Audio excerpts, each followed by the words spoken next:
یہ تو رکوع نمبر 10 تھا. اب میں انشاءاللہ رکوع نمبر 11 اس کا پہلے میں لفظی ترجمہ کروں گا اور مختصر گرامر، اور پھر انشاءاللہ وقت بچا تو میں اس کی تفسیر بھی شروع کر دوں گا. وَلَقَدْ آتَيْنَا مُوسَى الْكِتَابَ وَقَفَّيْنَا مِن بَعْدِهِ بِالرُّسُلِ. وَلَقَدْ البتہ تحقیق آتَيْنَا ہم نے دی موسیٰ کو الکتاب کتاب یعنی تورات دی. وَقَفَّيْنَا قفینا سبحنا کی طرح، قفیا یقفیو سبحا یسبح کی طرح. قفیا کو قفا پڑھا جاتا ہے، یقفیو کو یقفی پڑھا جاتا ہے. قفینا سبحنا ضربنا کی طرح. قفا اصل میں گدی کو کہتے ہیں، یہ جو پیچھے گدی ہوتی ہے نا، تو قفینا کا معنی ہوتا ہے کسی کے گدی کے پیچھے کسی کو لانا. تو لفظی مطلب تو یہ ہے، لیکن عربی میں یہ اس معنی میں استعمال ہوتا ہے کسی کے پیچھے کسی کو لانا، یہ مطلب ہوتا ہے. تو اللہ فرماتے ہیں قفینا من بعدہ، ہم موسیٰ کے بعد لے کر آئے بالرسل بہت سے پیغمبروں کو، پے در پہ، یعنی گدی کے پیچھے کا اردو میں اب ظاہر ہے لفظی ترجمہ تو نہیں ہوتا نا، تو اس کا با محاورہ ترجمہ کیا ہوگا؟ ہم نے موسیٰ کو کتاب دی اور من بعدہ موسیٰ کے بعد بالرسل ہم بہت سے پیغمبروں کو قفینا موسیٰ کے بعد لائے پے در پہ. کیونکہ کوئی چیز گدی کے پیچھے ہوتی نا، پے در پہ لائن لگا کے آ رہی ہوتی، یعنی لائن سے بہت سارے پیغمبر ہم نے موسیٰ کے بعد بھیجے. وآتینا، اچھا لفظی ترجمہ یاد رہے گا آپ نے جب اس آیت کا ترجمہ کرنا ہے کیسے کرنا ہے. ہم نے موسیٰ کو کتاب دی اور موسیٰ کے بعد بہت سے رسول پے در پہ بھیجے، یہ مطلب ہوگا اس کا. اب پے در پے کا ہی مطلب نہیں پتہ تو پھر میں کیا کر سکتا ہوں. وآتینا اور ہم نے دی عیسیٰ ابن مریم کو، وآتینا عیسیٰ ابن مریم، عیسیٰ جو مریم کے بیٹے تھے ان کو عطا کی البینات بہت سارے دلائل.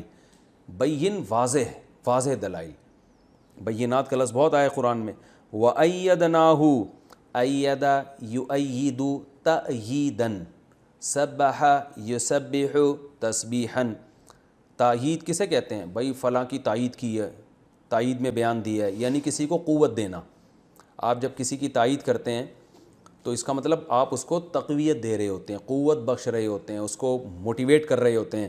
تو اللہ فرماتے ہیں وَأَيَّدْنَاهُ اور ہم نے عیسیٰ کو تقویت دی، ہم نے عیسیٰ کو مضبوط کیا، ہم نے عیسیٰ کی مدد کی. بروح القدس، روح کا معنی روح، قدس کا معنی مقدس، مقدس روح کے ذریعے. مقدس روح سے مراد ہے جبریل علیہ السلام. حضرت جبریل کو جو فرشتے تھے ان کو مقدس روح اس لیے کہا جاتا ہے کہ روح کا کام ہوتا ہے آپ کی باڈی کو زندگی دینا. تو ہماری جسم والی باڈی کی زندگی کے لیے جو چیز ہمارے اندر ہے وہ بھی روح ہے، اور جبریل علیہ السلام ہماری روحانی زندگی کی حیات کا ذریعہ ہیں. دیکھیں ہماری جسمانی زندگی کی حیات کا ذریعہ جو چیز ہے وہ بھی روح ہے، اور ہماری روحانی زندگی کی حیات کا ذریعہ جبریل ہیں. کیونکہ جبریل پیغمبروں کو وحی لے کر آتے تھے پیغمبروں کے پاس، اور وحی کے ذریعے ہمیں روحانی زندگی ملتی ہے. تو اس لیے جبریل علیہ السلام کا لقب ہی روح ہے، اور مقدس روح اس لیے کہ وہ زندگی بھی اچھی زندگی ملتی ہے، پاکیزہ تعلیمات لے کر آتے ہیں. روح کی بھی دو قسمیں نا، خبیث روح اور اچھی روح. تو اچھی روح ہماری باڈی میں پیدا ہوتی ہے، اس کو تقویت ملتی ہے تو جبریل کی تعلیمات کی وجہ سے. اس لیے ان کو روح القدس کہا گیا ہے. روح امین بھی کہا گیا ہے کہ امانت والی روح، کیونکہ وہ اللہ کے پیغام میں خیانت نہیں کرتے تھے. آفا کلما، آ کا معنی کیا، فا کا معنی تو، کلما کا معنی جب بھی. آفا کلما تو کیا جب بھی، جاءکم آئے گا تمہارے پاس، رسول کوئی ایسا رسول، رسول میں تنوین ہے نا، رسول لام دو پیش لن، تو یہ جو تنوین جب بھی آتی ہے نا، میں نے بتایا اس کا ترجمہ ہوتا ہے کوئی یا کسی یا ایک، اس طرح سے ہوتا ہے. آفا کلما جاءکم رسول تو کیا جب بھی تمہارے پاس کوئی رسول آئے گا، بی ما موصولہ ہے، ان چیزوں کے ساتھ، لا تہوا انفسکم جن چیزوں کو تمہارے نفس قبول نہیں کرتے. ہوا اصل میں خواہش کو کہتے ہیں. حرص و ہوا کا لفظ آپ نے اردو میں سنا ہوگا، ہوا. تو ہویہ یہوا، سمیع یسمعو کی طرح، ہویہ یہویو، اس کا معنی ہوتا ہے کسی چیز کی طرف طبیعت کا مائل ہونا. ہوا عربی میں عشق کو بھی کہتے ہیں، عشق. تو ہوی یا یہوا طبیعت کا کیا ہونا، مائل ہونا. اور یہ تہوا تے اس لیے لگا ہے کہ مؤنث کا صیغہ ہے، جیسے ہے نا یضربو یضربانی یضربونا، تضربو مارتی ہے یا مارے گی وہ ایک عورت. تو نفس کی جمع انفس آتی ہے، اور نفس کا لفظ چونکہ مؤنث ہے اس لیے یہویو کے بجائے تہویو استعمال ہو رہا ہے، اور تہویو کو پڑھا جاتا ہے تہوا. اب ترجمہ کرتے ہیں دوبارہ. آفا کلما تو کیا جب بھی جاءکم رسول کوئی رسول آئے گا تمہارے پاس، بیما ان چیزوں کے ساتھ، چیزوں سے مراد تعلیمات ہے، ان تعلیمات کے ساتھ، لا تہوا انفسکم جن کو تمہارے نفس پسند نہیں کرتے. ایسے احکامات آ گئے جن کو تمہارے نفس پسند نہیں کر رہے، مشکل احکام. استکبرتم، استکبرتم اصل میں تھا استکبرتم، کا مطلب کیا، استکبرتم استخرجتم کی طرح، استخرج یستخرجو، استکبر یستکبرو، تو ضربتم کی طرح ہے استکبرتم. تو کیا تم تکبر کرو گے، یعنی جو ہے نا کیا، یہ حذف کر دیا. جیسے ہم اردو میں بھی کیا کا لفظ بعض دفعہ حذف کر دیتے ہیں. سوال کا جو لفظ ہے نا کیا تم پاگل ہو گئے، وہ لوگ کہتے ہیں نا کیا کہ تمہارا دماغ خراب ہو گیا ہے. تو آپ نے دیکھا اردو میں بھی ہم ان شارٹ میں کیا کا لفظ حذف کر کہیں گے تمہارا دماغ خراب ہو گیا ہے. تو ہم اس طرح کی بات کرتے ہیں نا، تم پاگل ہو گئے ہو، تم صحیح تو ہو. تو اصل میں ہم کہنا چاہ رہے تھے کیا تم صحیح تو ہو. تو یہاں بھی ایسا ہے استکبرتم کیا تم تکبر کرو گے، یہ مطلب ہے. اب دوبارہ آیت کا ترجمہ کرتا ہوں آسان. افکلما تو کیا جب بھی تمہارے پاس کوئی رسول آئے گا ایسی تعلیمات کے ساتھ، ایسے احکامات کے ساتھ جو تمہارے دل قبول نہیں کرتے، تمہیں اچھے نہیں لگتے وہ احکام، استکبرتم تم تکبر کرو گے، یعنی ہمیشہ یہی کام رہ گیا تمہارا. تکبر کا مطلب کبر کہ ہم نہیں عمل کریں گے اس پر، ہمیں نہیں سمجھ میں آ رہا یہ. فریقاً، فا کا معنی تو اس کا نتیجہ یہ نکلتا ہے فریقاً ایک فریق ایسا ہوتا ہے کذبتم جس کا تم انکار کر دیتے ہو، یعنی پیغمبروں کا ایک فریق، رسولوں کا ایک فریق. یہ رسولوں کی ایک جماعت ایسی ہوتی ہے کذبتم جس کا تم سرے سے انکار کر دیتے ہو. کذب یکذب تکذیباً انکار کرنا. وفریقاً اور ایک فریق ایسا ہوتا ہے تقتلون کہ تم اس کو قتل کر دیتے ہو. وقالو اور یہ یہودی کہتے ہیں قلوبنا ہمارے جو دل ہیں، قلب کی جمع قلوب، غلف بند ہوئے ہوئے ہیں. غلف غلاف کی جمع ہے، غلاف سے نکلا ہے. غلاف کورڈ ہوتی ہے نا کوئی چیز، کور کو غلاف کہتے ہیں. تو غلف کا مطلب کورڈ، وہ چیز جو پیک ہو، یعنی ہمارے دل پیک ہو چکے ہیں. ہم یہودیت پر اتنے مضبوط ہیں کہ اب ہمیں دنیا کی کوئی طاقت ہمارے مذہب سے ہٹا نہیں سکتی. یعنی اس سے اب ہمیں بحث ہی نہیں ہے کہ حق کیا ہے باطل کیا ہے، بلکہ ہمارے دل اب کیا ہو چکے ہیں، وہ گویا سیل پیک ہو چکے ہیں. اور اب بس یہ کچھ بھی نصیحت ہوگی ہم یہ یہودی ہیں اور جو ہمارے عقیدے ہیں بس وہی رہیں گے، ہمارا دل اب چینج نہیں ہوگا. یہ مطلب ہے قلوبنا غلف. فخر سے کہتے تھے ہمارے دل کیا ہو گئے ہیں، وہ گویا پیک ہو چکے ہیں. بل لعنہم اللہ، اللہ فرماتے ہیں نا پیک نہیں ہوئے، بل حقیقت یہ ہے لعنہم اللہ، اللہ نے لعنت کی ہے ان کے اوپر، بکفرہم ان کے کفر کی وجہ سے. ففریقاً فقلیلا ما، قلیلا ما یہ پورا ایک ہی لفظ ہے. قلیلا کا معنی بہت تھوڑے، ما کا معنی بہت تھوڑے. قلیلا ما بہت تھوڑے لوگ ہیں، بہت تھوڑا ہے. یؤمنون جو یہ ایمان لاتے ہیں، یعنی یہ بہت تھوڑا ایمان لاتے ہیں. جیسا ایمان لانے کا اللہ نے حکم دیا اب یہ ویسا ایمان نہیں لاتے. تو اس کی وجہ یہ نہیں کہ دین پر مضبوطی سے قائم ہو کر ان کے دل جو ہے نا پیک ہو چکے ہیں، بلکہ اصل وجہ ہے اللہ نے ان پر لعنت کر دی ہے. تو وہ پھر ہم تفسیر میں انشاءاللہ اس کی وضاحت کروں گا میں. ولما اور جب جاءہم کتاب آئی ان کے پاس کتاب، من عند اللہ اللہ کے پاس سے، مصدق جو تصدیق کرتی ہے، جو سچا بتاتی ہے، لما اس کتاب کو بھی، معہم جو ان کے پاس ہے، یعنی تورات کی بھی تصدیق کرتی ہے. وکانو اور یہ تھے، من قبل اس سے پہلے، یستفتحون علی الذین کفروا. استفتاح کے دو مطلب آتے ہیں، ایک ہے بیان کرنا، استفتاح کھول دینا کسی چیز کو.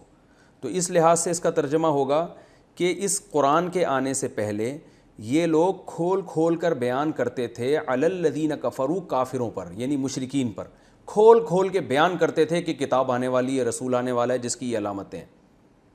اور دوسرا مطلب یستفتحون ہے فتح طلب کرنا، مدد طلب کرنا۔ فتح استفسینتا طلب کے لیے بھی آتا ہے نا، یعنی یہ کافروں پر جو مشرک ہیں ان پر مدد طلب کرتے تھے کہ ایک پیغمبر آنے والا ہے اور ایک اللہ کی کتاب آنے والی ہے، ہم اس پیغمبر کا ساتھ دے کے تم پہ غالب آ جائیں گے۔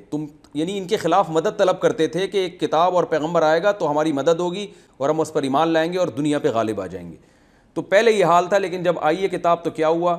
فلما جاءہم، پس جب آ گئی ان کے پاس ما وہ کتاب، عرفو جس کو انہوں نے پہچان لیا، عرفہ مانا پہچاننا، تو جب پہچان بھی لیا کفروا بھی انکار کر دیا۔ فلعنت اللہ، پس لعنت ہے اللہ کی، علی الکافرین ایسے کافروں پر۔ ال کا معنی خاص، الکتاب جیسے خاص کتاب نا، تو ال جیسے الف نام نہ ہوتا تو ہم کہتے کوئی بھی کافر، تو ال سے مراد مخصوص، یعنی یہ لوگ جو اس قسم کے جو کافر ہیں کہ پہلے انتظار کر رہے تھے قرآن کا اور نبی صلی اللہ علیہ وسلم کا، اور غیر مسلموں کو بتاتے تھے کہ نبی آنے والا ہے، جب آ گیا تو وہ دوسرے غیر مسلم ایمان لا رہے ہیں اور یہ سب سے بڑے کافر بنے ہوئے ہیں، تو اللہ فرماتے ہیں ایسے کافروں پر اللہ کی لعنت۔ بسم اللہ الرحمن الرحیم۔ سورہ بقرہ کے 11ویں رکوع کا لفظی ترجمہ اور گرامر چل رہی تھی، تو وہ میں آدھا رکوع ہوا تھا، آدھا باقی ہے، تو وہ میں اس کا لفظی ترجمہ اور مختصر گرامر جو رکوع باقی تھا وہ بیان کرتا ہوں۔ اس کے بعد انشاءاللہ اس 11ویں رکوع کی، رکوع نمبر 11 کی انشاءاللہ تفسیر بیان ہوگی۔ بئس ما اشتروا بہ انفسہم، بئس کہتے ہیں کتنا ہی برا ہے۔ بئس عربی میں کیا کہتے ہیں؟ یعنی ایک تعجب کا صیغہ ہے، بئس اور بئس ما ایک ہی مطلب ہے۔ جیسے عربی میں ایک لفظ آتا ہے نعمہ، کیا ہی خوب بندہ ہے بھائی، نعم الرجل، کیا بندہ ہے، تو بالکل اس کی اپوزٹ ہے بئس، بئس ما الرجل یا بئس الرجل، کتنا ہی گندا آدمی ہے، کتنا ہی برا ہے۔ تو یہ جب تعجب ہوتا ہے نا کسی کی برائی کو دیکھ کر، تو اس وقت یہ لفظ استعمال کیا جاتا ہے۔ تو اللہ کو تو ظاہر تعجب نہیں ہوتا، تو مراد یہ ہے کہ یہ بہت ہی بری چیز ہے، اتنی بری کہ قابل تعجب ہے۔ تو اس لیے اللہ نے فرمایا بئس ما اشتروا بہ انفسہم، کیا ہی بری چیز ہے، اشتروا بہ انفسہم، جس کے ذریعے انہوں نے اپنے نفس کو بیچ ڈالا، اپنی جانوں کو بیچ ڈالا۔ اشتروا کا معنی خریدنا بھی ہوتا ہے، بیچنا بھی ہوتا ہے، زیادہ تر خریدنے کے معنی میں استعمال ہوتا ہے۔ شراء، بیع و شراء کا لفظ آپ نے سنا ہوگا۔ اشتروا اصل میں تھا اشتروا، اکتسبوا کی طرح۔ بہت ہی بری ہے وہ چیز، بھی جس چیز کے ذریعے انہوں نے اپنے آپ کو بیچ ڈالا۔ کیا مطلب؟ ان کو اللہ نے موقع دیا تھا اچھے کام کرنے کا، ایمان لانے کا، مگر دنیا کے چند ٹکوں کے بدلے میں انہوں نے اپنے آپ کو بیچ ڈالا، اپنے آپ کو گویا اپنا سودا کر ڈالا انہوں نے۔ وہ کیا ہے جس کے ذریعے اپنے آپ کو بیچ ڈالا انہوں نے؟ وہ کون سے برے اعمال ہیں جو اختیار کر کے انہوں نے اپنے آپ کو اپنا نقصان کر دیا؟ وہ اعمال کیا ہیں؟ ان یکفروا، یہ بات ہے یکفروا کہ انہوں نے کفر کیا، بیما اس چیز کا، انزل اللہ جو اللہ نے نازل کی، اس چیز کے ساتھ کفر کیا جو آسمان سے اللہ تعلیمات اور کتاب نازل کر رہا ہے۔ اور یہ اس لیے نہیں انہوں نے کیا کہ ان کو کوئی شبہہ تھا، دلائل میں کمی تھی، بلکہ بغین، بغی یہ اردو میں جیسے بغاوت نہیں ہے، اور سرکشی، صرف سرکشی کی بیس پہ۔ اور سرکشی کی کیا بیس تھی؟ ان ینزل اللہ کہ اللہ نے نازل کر دیا، من فضلہ اپنے فضل سے، علی من اس شخص پر، یشاء چاہتا ہے اللہ تعالیٰ جس پر، من عبادہ اپنے بندوں میں سے۔ ٹھیک ہے نا؟ یعنی آیت کا بامحاورہ ترجمہ یہ ہوگا کہ انہوں نے کفر کیا اس کلام کا جو اللہ نے آسمان سے نازل کیا، اور کفر کی بیس بھی کوئی مضبوط نہیں ہے، یہ نہیں کہ دلائل کمزور ہیں، بلکہ بغین صرف سرکشی کی بیس پہ، اور سرکشی کی بیس بھی کوئی مضبوط نہیں ہے، بلکہ بعض دفعہ انسان باغی ہو جاتا ہے، جیسے باپ اپنی اولاد پہ بہت سختی کرے تو بیٹے باغی ہو جاتے ہیں۔ تو بغاوت یا سرکشی کی بیس بھی مضبوط نہیں ہے کہ اللہ نے کوئی ظلم کیا ہو ان کے ساتھ، بلکہ اس کی بیس ہے جیلسی، حسد۔ وہ حسد کیا ہے؟ ان ینزل اللہ من فضلہ کہ اللہ نازل کر رہا ہے اپنے فضل سے۔ کیا نازل کر رہا ہے؟ یعنی اپنی آیتوں کو اور اپنی نبوت کو، من یشاء جس پر اللہ چاہ رہا ہے، من عبادی اپنے نیک بندوں میں سے۔ یعنی یہ تو اللہ نے سلیکشن کر لی، ہم سے تو اللہ نے پوچھا ہی نہیں ہے۔ تو یہ چونکہ اتنا تفسیر ضروری تھی تاکہ آیت سمجھ میں آئے، تو اللہ فرماتے ہیں فباؤ، فا کا معنی پس، باؤ کا معنی لوٹے، یہ پہلے بھی گزر چکا ہے۔ ضربو کی طرح، پس لوٹے بغضبن علی غضب، ایک غضب کے ساتھ علی غضب دوسرے غضب کے اوپر، یعنی غضب در غضب. اللہ کا ایک غضب لے کے نہیں لوٹے بلکہ غضب در غضب، کیونکہ بہت ساری وجوہات ہیں غضب کی، وہ پھر تفسیر میں انشاءاللہ بتاتا ہوں. وَلِلْكَافِرِينَ، اور ایسے کافروں کے لیے، ال کا مطلب ہوتا ہے مخصوص کافر، تو للکافرین اصل میں تھا لی الکافرین، تو الف سائلنٹ ہو گیا. وَلِلْكَافِرِينَ، اور ایسے کافروں کے لیے جو اس طرح کی حرکتیں کر رہے ہوں، عذابٌ، عذاب ہے، مہین، اہانت کرنے والا. مہین اصل میں تھا مہونن، مکرمن کی طرح، یہ اہانت سے نکلا ہے. اہانت کہتے ہیں نا توہین، کسی کو رسوا کرنا. توہین اہانت ایک ہی چیز ہے. توہین عدالت کا کیس لوگ کہتے ہیں نا توہین عدالت ہے بھئی. تو ایسا عذاب ہے جو ان کو رسوا کر دے گا. وَإِذَا، اور جب قِيلَ لَهُمْ، کہا جاتا ہے ان سے، آمنو، ایمان لے آؤ، بما، اس کلام پر، انزل اللہ، جو اللہ نے نازل کیا، قالو، تو یہ جواب میں کہتے ہیں، نؤمنو، ہم ایمان لائیں گے، نکرمو کی طرح، بما، اس کتاب پر، انزل علینا، جو ہم پر نازل کی گئی تھی، یعنی تورات، ہم اس پر ایمان لائیں گے. وَيَكْفُرُونَ، اور یہ انکار کرتے ہیں، بما، اس کتاب پر، یعنی اس چیز کا، وراءہ، جو اس کتاب کے علاوہ ہے. ورا، ما ورائے عدالت، آپ نے سنا ہوگا نا لفظ، یعنی عدالت کے علاوہ. کہتے ہیں نا ما ورائے عدالت قتل جائز نہیں ہے، ما ورائے عدالت یعنی عدالت کے پیچھے قتل، عدالت سے ہٹ کے. تو علاوہ، ہٹ کے، یہ سب معنوں میں ما ورا کا لفظ استعمال ہوتا ہے. تو وَيَكْفُرُونَ بِمَا، اور یہ انکار کرتے ہیں، بما، اس کتاب کا، وراءہ، جو تورات کے علاوہ کوئی کتاب ہے. یعنی تہیہ کیا ہوا ہے کہ بس تورات پر ایمان لانا ہے، اور وہ بھی ایمان کیسا ہے، وہ بھی لنگڑا لولا ایمان ہے ان کا. اس کے علاوہ انہوں نے تہیہ کر لیا کہ ہم کسی کتاب پر ایمان نہیں لے کر آئیں گے. وَهُوَ الْحَقُّ، حالانکہ وہ جو کتاب ہے جس پر ایمان لانے کا ان کو حکم دیا جا رہا ہے، یعنی قرآن، الحق، وہ برحق ہے، مصدقاً، تصدیق کرنے والی ہے، درست قرار دینے والی ہے، لما، اس کتاب کو، معہم، جو ان کے پاس ہے. مع معیت سے نکلا ہے، یعنی وہ اس کتاب کے مضامین اور تورات کے مضامین ایک دوسرے سے ٹکراتے نہیں ہیں، بلکہ یہ تو اسی کی تائید کر رہی ہے، تو اس پر تو اور زیادہ ایمان لانا چاہیے ان کو. قل، اے نبی آپ ان سے کہہ دیجئے، فَلِمَ، فا کا معنی تو، یعنی تم جو کہتے ہو کہ ہم صرف تورات پر ایمان لائیں گے، تورات کے علاوہ کتابوں پر ایمان نہیں لائیں گے، تو ان سے پوچھئے کہ اگر ایسا صحیح ہے تو لما، کیوں پھر، تقتلون، تم قتل کرتے ہو، انبیاء اللہ، اللہ کے نبیوں کو، من قبل، اس سے پہلے. اگر تمہارا واقعی تورات پر ایمان ہوتا نا تو پھر پیغمبروں کو تم نے کس بیس پہ قتل کیا ہے. ان کنتم مؤمنین، اگر تم ہو مومن، یعنی اس تورات پر ایمان کے دعوے میں بھی تم جھوٹے ہو. وَلَقَدْ جَاءَكُمْ، اور تحقیق آ چکے ہیں تمہارے پاس، موسیٰ، بالبینات، واضح دلائل کے ساتھ. یعنی موسیٰ علیہ السلام کے بعد پیغمبروں کو تو تم نے قتل کیا، لیکن موسیٰ علیہ السلام پر تو ایمان کے دعوے دار ہو تم، ان کے ساتھ جو تم نے حشر کیا وہ بھی تمہیں معلوم ہے. آ چکے ہیں موسیٰ تمہارے پاس واضح دلائل کے ساتھ. ثم اتخذتم، ثم کا معنی پھر، اتخذتم تھا اصل میں، اتخذ یتخذ، اصل میں تھا اکتسب یکتسب کی طرح، اس کا معنی ٹھہرا لینا. کئی دفعہ گزر چکا ہے یہ لفظ، الف سائلنٹ ہو گیا. ثم اتخذتم، پھر تم نے ٹھہرا لیا، العجلہ، بچھڑے کو. عجل کہتے ہیں بچھڑا، کٹا بھی جسے میرا خیال ہے کہتے ہیں پنجابی میں، اب پتہ نہیں، کٹا تو شاید بھینس کے بچے کو بولتے ہیں. ثم اتخذتم العجلہ، پھر تم نے ٹھہرا لیا بچھڑے کو، من بعدہ، اس کے بعد بھی، یعنی موسیٰ علیہ السلام کے آنے کے بعد اور دلائل دیکھنے کے بعد. وَأَنْتُمْ، اور تم، ظالمون، ظالم تھے، تم یہ سب غلط کر رہے تھے.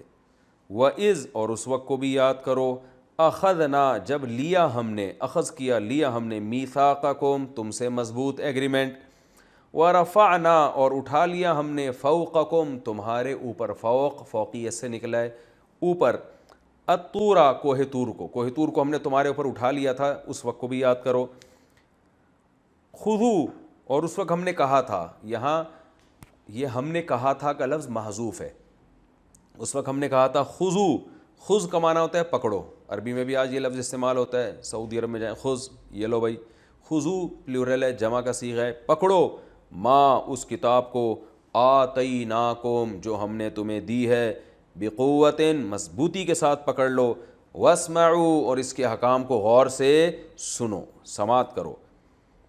قالوا تو اس وقت جواب میں کہنے لگے سمعنا ہم نے سن لیا، وعصینا لیکن ہم نافرمانی کریں گے۔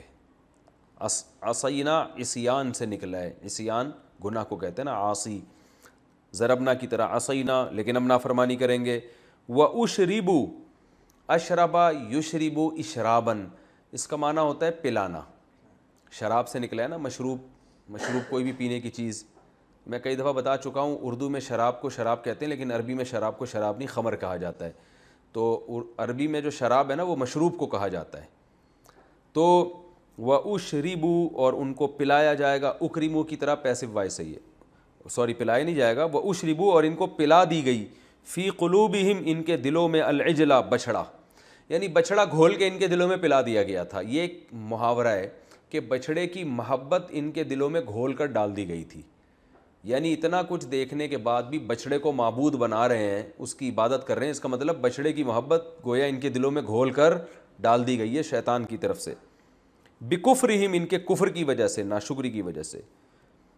تو یہ سارے واقعات اے نبی آپ ان کو بتائیں اور پھر ان سے کہیں، قل ان سے کہہ دیجئے، بئس ما، وہی بئس آ گیا نا، کتنا ہی برا ہے، کیا برا ہے، یأمرکم بہ ایمانکم، امر کرتا ہے جس چیز کا تمہارا ایمان، یعنی تمہارا ایمان تمہیں جن باتوں کا آرڈر کر رہا ہے وہ تو بہت ہی بری باتیں ہیں، تو اس کا مطلب یہ ایمان بھی تمہارا ٹھیک نہیں ہے۔ تم یہ کہتے ہو ہم موسیٰ پہ ایمان رکھتے ہیں، تورات پر ایمان رکھتے ہیں، تو اس ایمان کے بعد تمہاری حرکتیں اگر یہ ہیں تو تمہارا ایمان تو کتنی بری باتوں کا تمہیں حکم دے رہا ہے، اور ظاہر ہے ایمان بری باتوں کا حکم نہیں دیتا، تو مطلب یہ کہ تمہارا ایمان ہے ہی نہیں۔ ان کنتم مومنین اگر تم واقعی مومن ہو، قل اے نبی آپ ان سے کہہ دیجئے، ان کانت اگر ہے، لکم تمہارے لیے، الدار الآخرہ آخرت کا گھر، دار گھر کو کہتے ہیں، آخرت کا گھر اگر تمہارے لیے، تم یہ سمجھتے ہو کہ ہم ہی جنت میں جائیں گے، عند اللہ اللہ کے نزدیک، خالصتاً خالص، جیسے یہودی کہتے تھے بس ہم ہی جنتی ہیں باقی تو سارے جہنم میں جائیں گے، خالص تمہارے لیے اگر یہ آخرت کا گھر ہے، من دون الناس لوگوں کو چھوڑ کر، خالص یعنی لوگوں سے ہٹ کے خالص تمہارے لیے ہے، فتمنوا الموت تو موت کی تمنا کرو، تمنو تمنا سے نکلا ہے، اردو میں بھی استعمال ہوتا ہے نا، تو اصل میں تھا تمنیو، تکلفو، آرڈر کا صیغہ، یتکلفو میں جب یا کو ہٹائیں گے تو تکلف امر بنے گا، جمع بنے گی تکلفو، تو تتمنا اصل میں تھا یتتمنیو، یتصرفو کی طرح، تتصرفو کی طرح، تو شروع میں تا ہٹا دو تمنیو بن گیا، تو پھر اس کو پڑھا جاتا ہے تمنو، فتمنوا الموت تو موت کی تمنا کرو، ان کنتم صادقین اگر تم سچے ہو۔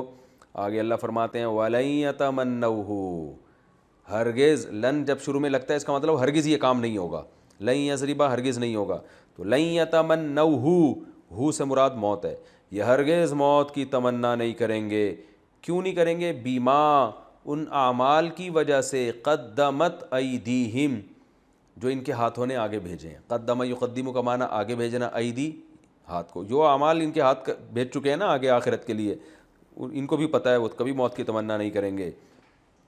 واللہ علیم، اللہ جانتا ہے، بالظالمین ایسے ظالموں کو، ال لگا ہوا ہے نا شروع میں، ال تو خاص ظالم مراد وہ جن کا تذکرہ چل رہا ہے، اللہ ایسے ظالموں کو خوب جانتا ہے۔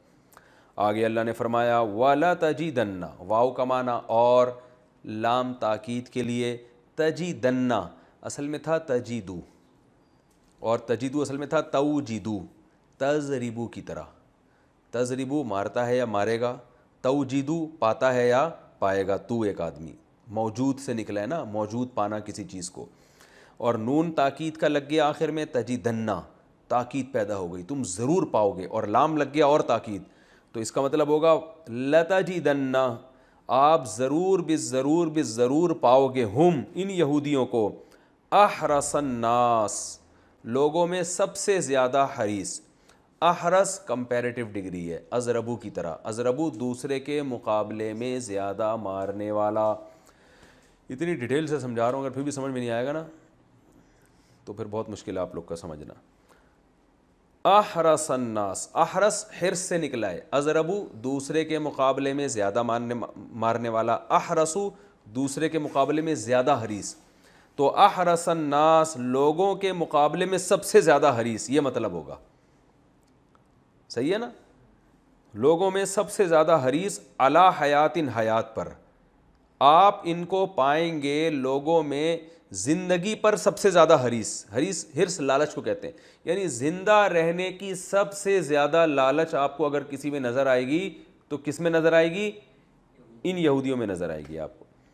وَمِنَ الَّذِينَ أَشْرَكُوا، عام لوگوں سے بھی زیادہ، وَمِنَ الَّذِينَ اور ان لوگوں سے بھی زیادہ، أَشْرَكُوا جو شرک کرتے ہیں، یعنی مشرکین مکہ جن کا کوئی سرے سے مذہب ہی نہیں ہے، حالانکہ وہ تو آسمانی مذہب کے حامل نہیں ہے نا، وہ تو ان سے بڑے مجرم ہیں، لیکن پھر بھی ان کے دل میں زندگی کی اتنی لالچ نہیں ہے عام کافروں کے دل میں جو کسی کتاب کو مانتے ہی نہیں ہیں، یہ کتاب کو ماننے کے باوجود بھی ان کو زندہ رہنے کا شوق سب سے زیادہ ہے۔ کتنا شوق ہے آگے اللہ نے اس کو بھی بیان کر دیا، یا ودو، ودادا یوددو، ذرا فتح یفتح ضرب یضرب کی طرح، یوددو کو پڑھا جاتا ہے یودو، یہ محبت سے نکلے، بہت زیادہ محبت، جیسے قرآن میں آتا ہے وَهُوَ الْغَفُورُ الْوَدُودُ، اللہ غفور بھی ہے اور بہت زیادہ محبت، حدیث میں آتا ہے تزوج الودود، ایسی عورت سے نکاح کرو جو بہت زیادہ محبت کرے، الولود بہت زیادہ ولادت کرے، نسل بڑھائے تمہاری، محبت بھی کرے، تو ودود یہاں سے نکلا، یا ودو یہ چاہتے ہیں، احدہم ان میں سے ہر ایک، احد کا معنی ایک، ہم کا معنی ان میں سے ہر ایک کی چاہت کیا ہے، لو کا معنی اصل میں تو اگر ہوتا ہے، لیکن بعض دفعہ یہ کاش کے معنی میں بھی آتا ہے، جیسے ہم کہتے ہیں نا اگر یہ ہو جائے تو کتنا اچھا ہوگا، تو یہ تو لفظ تو ہم اف استعمال کر رہے ہیں یا اگر استعمال کر رہے ہیں، لیکن یہاں تمنا کا معنی پیدا ہو رہا ہے، اگر یہ ہو جائے تو یار، اگر میرے پاس 3 کروڑ روپے آ جائیں، لوگ کہہ رہے ہوتے ہیں نا تو میں یہ کروں گا، تو اگر سے مراد ہوتا ہے کاش ایسا ہو جائے، تو یہاں بھی کاش کے معنی میں کہ ان میں سے ہر ایک کی تمنا ہے، لو یعمرو کہ کاش، یعمرو ان کو عمر دی جائے، عمرا یعمرو عمر سے بھی نکلا ہے، اس کا معنی تعمیر بھی ہوتا ہے اور عمر دینا بھی ہوتا ہے، صحیح ہے نا، یسبحو کی طرح پیسو وائس ہے، لو یعمرو کہ ان کو عمر دی جائے، الف سنتن، الف ہزار کو کہتے ہیں، سنہ سال کو کہتے ہیں، کہتے ہیں نا سن 1945، یہ سن کا لفظ سنا ہے نا، تو یہ وہی سن ہے جس کو عربی میں سنہ کہا گیا یہاں پہ، لو یعمروا الف سنتن کہ کاش ان کی عمر دے دی جائے 1000 سال، ان میں سے ہر ایک کی تمنا کیا ہے کہ کم از کم 1000 سال ہمیں زندہ رہنا بہت ہماری صحت کے لیے ضروری ہے۔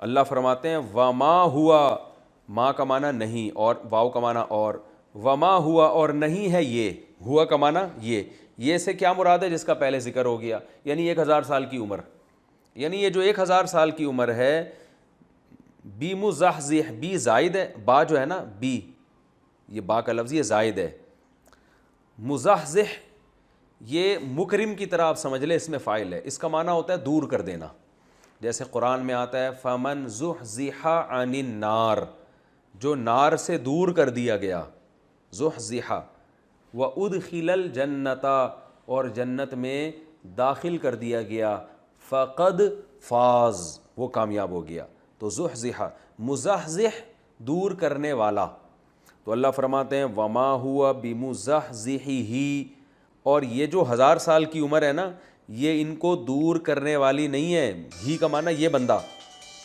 یہ 1000 سال کی عمر ان کو دور کرنے والی نہیں ہے، من العذاب عذاب سے، سمجھ رہے ہو، این یعمر آگے اسی کے کو ریپیٹ کیا ہے، یعنی یہ بات یعمر کہ ان کی عمر بڑھا دی جائے، یعنی یہ 1000 سال کی عمر ان کو اللہ کے عذاب سے نہیں بچا سکتی، یعنی یہ بات این یعمر کہ ان کی عمر میں اضافہ کر دیا جائے، تو اگر یہ 1000 سال زندہ بھی رہ لیں تو پھر بھی ان کو خوش ہونے کی ضرورت نہیں ہے، جانا پھر بھی کہاں ہے؟ جہنم کی آگ میں جانا ہے۔ واللہ بصیر اور اللہ دیکھ رہا ہے، بما ان اعمال کو، یعملون جو عمل یہ کر رہے ہیں۔ یہ 11ویں رکوع کا میں نے آپ کے سامنے لفظی ترجمہ بھی بیان کر دیا، یہ رکوع کافی لمبا ہے، اور مختصر گرامر بھی بیان کر دی، اب اس کی مختصر تفسیر۔ مختصر تفسیر اس لیے کہ ہمارا اصل ہدف قرآن کی آیتوں کو سمجھنا ہے. بہت ورنہ قرآن پہ تفسیریں تو پھر آپ 6 مہینے بھی ایک آیت پہ گزارے جا سکتے ہیں. اب آپ دیکھو نا میرا سورہ قلم میں جو تفسیر چل رہی ہے وہ میرا خیال ہے ایک آیت ہے جو 3 مہینے ہو گئے، اس سے ہم آگے نہیں بڑھ پا رہے. تو ہمارا مقصد اس درس میں صرف قرآن کو سمجھنا ہے کہ جب آپ نماز میں یا ویسے تلاوت کریں تو قرآن کا خاکہ آپ کی سمجھ میں آئے، قرآن کہہ کیا رہا ہے ہم سے. یعنی بیسک جو تفسیر ہے بس اسی کو میں فوکس کر رہا ہوں. اللہ تعالیٰ نے ان آیتوں میں اس رکوع میں ہمیں بتایا کہ میں نے بار بار بتایا تھا ان آیت کا اصل منظر کیا ہے کہ یہودی اہل کتاب تھے، ایمان نہیں لاتے تھے، تو صحابہ کو اس سے بہت تکلیف ہوتی تھی کہ یہ پڑھے لکھے لوگ ہیں، تورات میں اللہ نے نشانیاں بیان کی ہیں تو ان کو ایمان لانا چاہیے. اس کی میں ایک ایسی مثال دیتا ہوں کہ آج اگر حضرت عیسیٰ علیہ السلام نازل ہو جائیں تو حضرت عیسیٰ علیہ السلام کے نزول پر ایمان مسلمانوں کا ہے نا، اور بخاری مسلم کی صحیح حدیثیں ہیں، قرآن میں بھی ہے کہ وہ آسمانوں پہ ہیں، اور ان کی علامتیں بھی ہیں کہ کہاں نازل ہوں گے، اور ان نازل ہونے سے پہلے کیا کیا واقعات دنیا میں رونما ہوں گے، امام مہدی آ چکے ہوں گے. تو یہ سب چیزیں تو مسلمانوں کو پتہ ہے نا.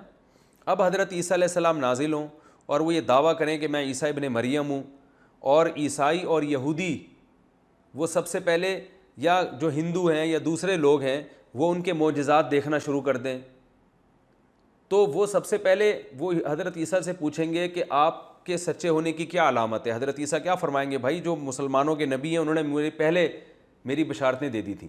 تو ساری دنیا پھر مسلمانوں کی طرف دیکھے گی نا کہ یہ ایمان لاتے ہیں کہ نہیں لے کر آتے. اگر یہی ایمان نہیں لے کر آ رہے، یہ ان کتابوں کو چھپا دیں، ان حدیثوں کو چھپا دیں، تو پھر نتیجہ کیا نکلے گا کہ یہ حضرت عیسیٰ پر ایمان لانے کی راہ میں رکاوٹ بن جائیں گے سب سے بڑی. یہ ان حدیثوں کو اگر چھپا دیں اور ان آیتوں کو اور ان نشانیوں کو چھپا دیں تو اس سے حضرت عیسیٰ علیہ السلام کو کس قدر تکلیف ہوگی. یہ میں ایک مثال دے رہا ہوں، حقیقت میں ایسا ہوگا نہیں. جب نازل ہوں گے تو حدیث میں پتہ چلتا ہے کہ یہ امت ان پر ایمان لائے گی، ان کو تسلیم کرے گی. لیکن اگر نہ کرے تو پھر کتنی تکلیف ہوگی نا. وہ بار بار مطالبہ کریں گے بھائی تمہاری بخاری میں تمہاری مسلم میں میری علامتیں لکھی ہیں تو لوگوں کو بتاؤ نا. تو یہی حال رسول اللہ صلی اللہ علیہ وسلم کے ساتھ یہودیوں نے کیا. سب سے زیادہ نبی صلی اللہ علیہ وسلم کی علامتیں تو حضرت عیسیٰ نے، حضرت موسیٰ نے بیان کی ہیں تورات میں اور انجیل میں. تو ایمان نہیں لے کر آتے تو مسلمانوں کو تکلیف ہوتی. تو اللہ نے فرمایا کہ آپ غم نہ کریں، ان کی حرکتیں پہلے سے ہی ایسی ہیں. صحیح ہے نا. یہ ان کی حرکت، انہوں نے اپنے پیغمبروں کو نہیں معاف کیا، اور یہ اتنے ڈھیٹ ہیں، یہ تو انتظار میں لگے ہوئے تھے کہ کوئی کتاب آئے. تو جو ایسے ڈھیٹ لوگ ہوتے ہیں وہ اگر گواہی آپ کے حق میں نہ دیں تو پھر ان سے غمزدہ انسان کو نہیں ہونا چاہیے. ہاں یہودی میں بہت سے ایمان بھی لے کر آئے اور قرآن نے ان کی تعریف بھی کی ہے، اور عیسائیوں میں تو بہت زیادہ لے کر آئے. تو یہیں سے اس کا اللہ نے تذکرہ کیا، وَلَقَدْ آتَيْنَا مُوسَى الْكِتَابَ، تحقیق ہم نے موسیٰ کو بھی کتاب دی، وَقَفَّيْنَا مِن بَعْدِهِ بِالرُّسُلِ، اور ان کے بعد پے در پہ بہت سارے پیغمبروں کو ہم لے کر آئے. وَآتَيْنَا عِيسَى ابْنَ مَرْيَمَ الْبَيِّنَاتِ، اور بالآخر آخر میں کون آئے بنی اسرائیل میں؟ عیسیٰ ابن مریم، واضح دلائل کے ساتھ. وَأَيَّدْنَاهُ بِرُوحِ الْقُدُسِ، اور مقدس روح یعنی جبریل کے ذریعے ہم نے ان کو طاقت بھی دی. یعنی پیغمبر بھی طاقتور، ان کی دعوت بھی طاقتور، ان کا مشن بھی زبردست، اور مشن کو غالب کرنے کے لیے تمام اختیارات بھی اللہ نے ان کو دیے. اس کے باوجود اللہ فرماتے ہیں یہودیوں کی حرکتیں دیکھو، جو اس وقت موجود تھے ان کی حرکتیں کیا تھیں. روح القدس سے کیسے اللہ نے تقویت دی کہ جبریل علیہ السلام آپ کے ہر وقت ساتھ رہا کرتے تھے، اور دل میں آپ کو یہودیوں کی جو اس وقت آپ کا انکار کر رہے تھے نا، اس سے جو آپ کو غم ہوتا تھا تو آپ کو تسلی دیتے تھے، آپ کی تائید کرتے تھے، آپ کی حفاظت بھی انہوں نے کی.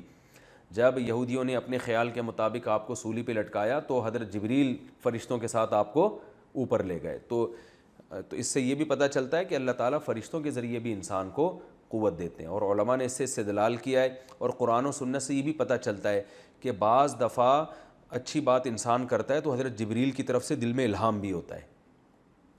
بعض باتیں علماء کی ہوتی ہے نا، کہتے ہیں یار یہ تو ایسی باتیں کر رہے ہیں کہ جس طرف عام آدمی کا دماغ نہیں جاتا، یہ تو وہبی ہیں، اللہ کی طرف سے ہبہ ہے، یہ تو الہامی ہے. تو ایسا ہوتا ہے بعض دفعہ. جیسے حضرت حسان ابن ثابت رضی اللہ تعالی عنہ جب شاعری کرتے نا نبی کی شان میں، تو آپ صلی اللہ علیہ وسلم فرماتے پڑھو وہ جبریل معک، جبریل تمہارے ساتھ ہے. یعنی تم دل میں جو ہے نا تمہارے مضامین کون ڈالے گا؟ جبریل ڈالیں گے تمہارے. تو ایسے ایسے تبھی ان کی شاعری دیکھو نا کیسی خوبصورت شاعری ہے حضرت حسان ابن ثابت کی. وہ کیا ہے, بڑے زبردست اشعار ہیں ان کے. وَأَحْسَنُ مِنْكَ لَمْ تَرَ عَيْنِي قَطُّ وَأَجْمَلُ مِنْكَ لَمْ تَلِدِ النِّسَاءُ خُلِقْتَ مُبَرَّأً مِنْ كُلِّ عَيْبٍ كَأَنَّكَ قَدْ خُلِقْتَ كَمَا تَشَاءُ. کیسے لگے بندے الفاظ ہیں کہ آپ سے زیادہ حسین میری آنکھ نے کبھی نہیں دیکھا, اور آپ سے زیادہ جمیل کسی ماں نے کبھی جنا نہیں ہے. اگر وہ الٹا کر, شاعر تو اتنے الفاظ کا خیال نہیں کرتے, اگر وہ اس کلام کو یوں کر دیتے کہ آپ سے زیادہ حسین کسی ماں نے جنا نہیں ہے, تو یہ کلام غلط ہو جاتا, اس لیے کہ دنیا میں سب سے زیادہ حسن یوسف علیہ السلام کو ملا ہے. تو سوال پیدا ہوتا ہے, کیونکہ حدیث میں آتا ہے کہ اکیلا آدھا حسن اللہ نے یوسف علیہ السلام کو دیا ہے. تو پتہ چلا حسن میں یوسف علیہ السلام جب آدھا اکیلا لے گئے تو باقی تو اللہ نے سب مخلوق میں تقسیم کیا, جس میں ہمارے نبی صلی اللہ علیہ وسلم بھی ہے. تو سب سے زیادہ حسین کون تھے؟ یوسف علیہ السلام. تو اگر حضرت حسان یوں کہتے کہ اللہ نے آپ سے زیادہ حسین کوئی پیدا ہی نہیں کیا ہے, تو خود یہ نبی کی حدیث کے خلاف ہو جاتا. تو ان کے الفاظ کیا ہیں؟ احسن منک لم تر عینی قط, آپ سے زیادہ حسین میری آنکھ نے نہیں دیکھا. لیکن جہاں جمال کی بات آئی تو جمال حسن سے اوپر کی چیز ہوتی ہے. اجمل منک لم تلد النساء, آپ سے زیادہ جمال کسی عورت نے پیدا کیا ہی نہیں ہے. یہ بالکل ٹھیک ہے, حسن میں سب سے آگے حضرت یوسف تھے, مگر جمال سب سے زیادہ رسول اللہ صلی اللہ علیہ وسلم کا تھا. حسن اور جمال میں کیا فرق ہے میں بیانات میں بتا چکا ہوں کئی بار. اور خلقت مبرأ من کل عیب, آپ کو پیدا کیا گیا ہے ہر عیب سے پاک, یعنی وہ عیب جو انسانوں میں عیب سمجھے جاتے ہیں, اور ایسا بہترین اللہ نے آپ کو بنایا ہے کأنک قد خلقت کما تشاء, گویا کہ ایسا لگتا ہے آپ کو دیکھ کے کہ آپ کو ایسے بنایا گیا ہے جیسے آپ نے چاہا. یعنی گویا اللہ نے آپ سے پوچھ کے آپ کو بنایا ہے کہ آپ کی آنکھیں کیسی بنائی جائیں, آپ کے بال کیسے بنائے جائیں. تو آپ خود سوچو کہ اگر کسی سے پوچھ کے اس کو بنایا جائے تو وہ کتنا حسین بنے گا نا. اور تخلیق میں صرف باڈی شامل نہیں ہے, اوصاف بھی. اب مجھ سے اگر اللہ مجھے پوچھ کے بناتے کہ بتا تو کنجوس بننا چاہتا ہے یا سخی, تو میں کیا کہتا؟ سخی. اللہ پوچھتے کتنی سخاوت ڈالوں, تو میں اللہ سے کیا کہتا ہے؟ اللہ ساری دنیا کی جتنی سخاوت ہے نا وہ سب ایک پلڑے میں اور اس کے برابر میرے اندر ڈال دے سخاوت. تو سارے اچھے اچھے اخلاق اپنی مرضی سے ڈلواتے نا. تو ایسا ہے نہیں کہ اللہ نے نبی کو نبی کی مرضی سے بنایا ہے, ایسا ہے نہیں, بلکہ اللہ نے اپنی مرضی سے بنایا ہے. تبھی حضرت حسان یہ نہیں کہہ رہے کہ حقیقت میں اللہ نے آپ سے پوچھ کے بنایا ہے. وہ کہہ رہے ہیں آپ کو دیکھ کے لگتا ایسا ہے, لگتا ایسا ہے, حقیقت تو نہیں ہے لیکن لگتا ایسا ہے. گویا اللہ نے آپ کو ایسا بنایا جیسا آپ نے چاہا, گویا آپ سے پوچھ کے. تو یہ بتاؤ یہ وہابی کلام ہے یا نہیں ہے؟ یعنی انسانی دماغ ایسے خوبصورت شاعری کی طرف کہاں, اور الفاظ بھی کتنے آسان ہیں اس کے. تو علماء کے بیانات میں بعض دفعہ ایسی پوائنٹ کی باتیں آ جاتی ہیں کہ انسانی عقل حیران ہو جاتی ہے. تو وَأَيَّدْنَاهُ بِرُوحِ الْقُدُسِ, ہم نے عیسیٰ کو روح قدس یعنی جبریل کے ذریعے طاقت بھی بخشی. لیکن اللہ فرماتے ہیں, ان یہودیوں سے خطاب کرتے ہیں, آفَكُلَّمَا, تو کیا جب بھی جاءکم رسول, کوئی رسول تمہارے پاس آئے گا, بما, ان تعلیمات کے ساتھ, لا تہوا انفسکم, جو تمہارے نفس کی خواہش نہیں ہوگی, استکبرتم, تو کیا تم تکبر شروع کر دو گے, ففریقاً کذبتم, ایک فریق کا تم نے انکار کر دیا, وفریقاً تقتلون, اور ایک پیغمبروں کی ایک جماعت کو تم نے قتل کر دیا. یعنی حضرت موسیٰ اور ان کے بعد اتنے پیغمبر, اور پھر آخر میں سب سے اعلیٰ پیغمبر بنی اسرائیل میں عیسیٰ ابن مریم. لیکن تمہاری عادت کیا تھی کہ جب بھی کوئی پیغمبر تمہارے پاس آ رہا ہے, تمہاری خواہشات کی باتیں کر رہا ہے, تو پھر تو تم مان رہے ہو.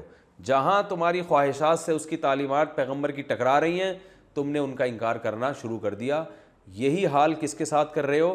محمد صلی اللہ علیہ وسلم کے ساتھ. کیونکہ وہ جو تعلیم دے رہے ہیں وہ تمہاری خواہشات کے خلاف ہیں. ان میں سب سے بڑی خواہش تمہاری کیا ہے؟ کہ سرداری,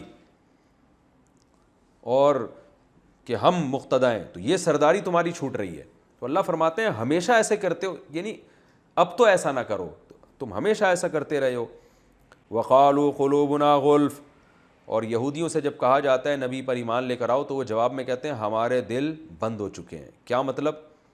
ہمیں اتنا پکا موسیٰ علیہ السلام پر ایمان ہے اور آپ کے بعد جو چند پیغمبروں پر, کہ اب ہمیں وہاں سے کوئی ہٹا نہیں سکتا, اور ہم محمد صلی اللہ علیہ وسلم پر ایمان لائیں گے نہیں. اس حوالے سے ہم بڑے استقامت والے لوگ ہیں. تو اللہ فرماتے ہیں استقامت نہیں ہے. لعنہم اللہ بکفرہم، ان کی حرکتوں، ان کے کفر کی وجہ سے، جو یہ ناشکری کے کام کرتے رہے ہیں، ان کی وجہ سے اللہ نے ان پر لعنت کر دی ہے کہ حق بات ماننے کے لیے تیار نہیں ہے. دیکھیں استقامت اور مضبوطی سے ڈٹ جانا یہ ایک اچھی صفت ہے، بشرطے کہ اچھے کام پر ہو. اور اگر برے کام پہ آپ ڈٹ جاؤ تو پھر آپ کہو میں جناب میری زبان ایک ہے اور میں جناب میں جو کرتا ہوں وہ کنٹینیو کرتا ہی رہتا ہوں، پھر میں اسے چھوڑتا نہیں ہوں. تو بھائی اچھے کام کے بارے میں تو یہ ٹھیک ہے، برے کام کے بارے میں یہ استقامت اچھی چیز نہیں ہے. تو اللہ نے فرمایا یہ استقامت نہیں ہے کہ تمہارے دل مضبوط ہو چکے ہیں، غلاف میں آ چکے ہیں، اب پیک ہو چکے ہیں، بلکہ یہ تمہاری حرکتوں کی وجہ سے اللہ نے تم پر لعنت کر دی ہے. فَقَلِيلًا مَا يُؤْمِنُونَ، بس بہت ہی تھوڑا ہے یہ لوگ جو ایمان لے کر آتے ہیں، یعنی تھوڑا سا ایمان لاتے ہیں. جو ایمان جتنا لانا واجب ہے وہ ایمان نہیں لے کر آتے. وَلَمَّا جَاءَهُمْ كِتَابٌ مِّنْ عِندِ اللَّهِ، اور جب ان کے پاس اللہ کی طرف سے کتاب آ گئی، یعنی قرآن آ گیا، مصدق لما معہم، اور وہ کتاب ان کی کتاب کی تصدیق بھی کر رہی ہے. یہ بار بار قرآن اس لیے ذکر کرتا ہے کہ بھئی جو کتاب ہے تمہاری کتابوں کی تصدیق، اس لیے کہ اگر کوئی ایسی کتاب آئے جو ان کا انکار کر رہی ہو نا تو پھر بڑی آزمائش ہے. یہ کہیں گے یار ان کے پاس بھی اتنے مضبوط دلائل تھے، معجزے تھے، ان کے پاس بھی، اب ان دونوں میں صحیح کون ہے؟ تو پھر حق کو پہچاننا مشکل ہو جاتا ہے نا.